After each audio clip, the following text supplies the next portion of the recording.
bugas-bugas, akong katul-katul, na ikabutangan. Bugas-bugas ug katul-katul i-DTX 500 na. DTX 500 aduna kini antimicrobial properties nga makatabang sa pagkuha ug pag-ayo sa bugas-bugas ug katul-katul. DTX 500 mabalik sa pinakadul nga butiki sa inyong lugar. DTX Ako 500. si Janice, okay kayo maman ako menstruation, din gaspat-spat lang, hinay kaayo. Ipati ko sa kong banao, Ditex 500, kito capsules a day. Maintain lang na ako. Pag-regular na ako menstruation, salamat kayo sa Ditex 500. DTX 500 mabalik sa mga butika. Mga pre, real talk sa ata. Kahinom ba ka sa imong kusog sa una? Sa una sayon ra kaayon nimong himuon ang mga butang nga di kayahon sa uban. Pero karon di na kaingon anak kakusgan. Kinahanglan nato ang kakusog nga makalahutay. Maong giredikon ko kada adlaw. Mutabang pagpabaskog sa lawas para sa maski unsang pagsulay. Naay muscle building amino acids. Aron ang kusog nimo mas mukusog pa. Syempre, kauban ang proper diet og exercise. Mauna ang kusog nga panglawas, kaisog hasta ambisyon nimo. Kusog nga gipakusog nimo, Revicon Forte. Multivitamins, minerals and amino acids is the generic name of Revicon Forte. If symptoms persist, consult your doctor. Mga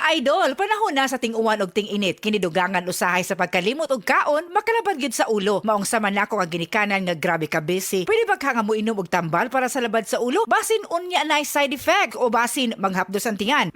Pero time sa, nahinamduman na ako nga maampingon man di ay ang Biogesic. Pwede ni para sa pareho na ako nga ginikanan nga perming mapasaran og kaon sa trabaho. Pwede sab kini bisan sa mabdos, pero dapat pagkonsulta usa sa imong doktor. Busa ikaw, idol. Dinhi na mo sa Biogesic. Ayaw na pagduha-duha kay garantisado ni nga maampingon. Choose ingat, choose Biogesic. Paracetamol is the generic name of Biogesic. If symptoms persist, consult your doctor.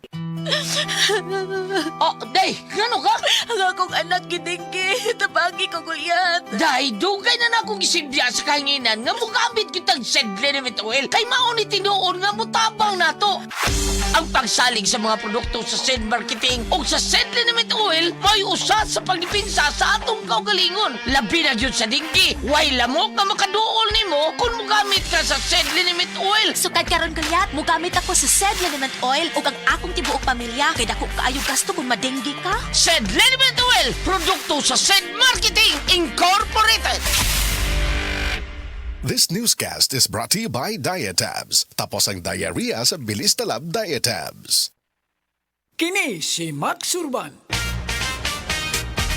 Kaping ang gipaabot sa masa, Sid Panyawan Coffee, pait ang panlami iyang timpla. Sid Panyawan Coffee, paras mga batan-on ug tigulang. Sid Panyawan Coffee, sa panglawas makatabang. Sid Panyawan Coffee, kaping nga pangmasa, kaping dili mahal, gaan sa bulsa, sa grocery ayaw ninyong kalinti.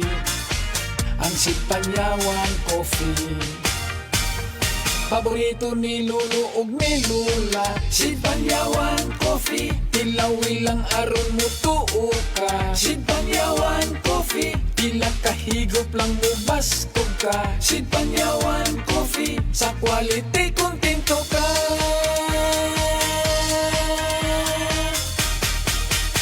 Produkto sa Sid Marketing Incorporated.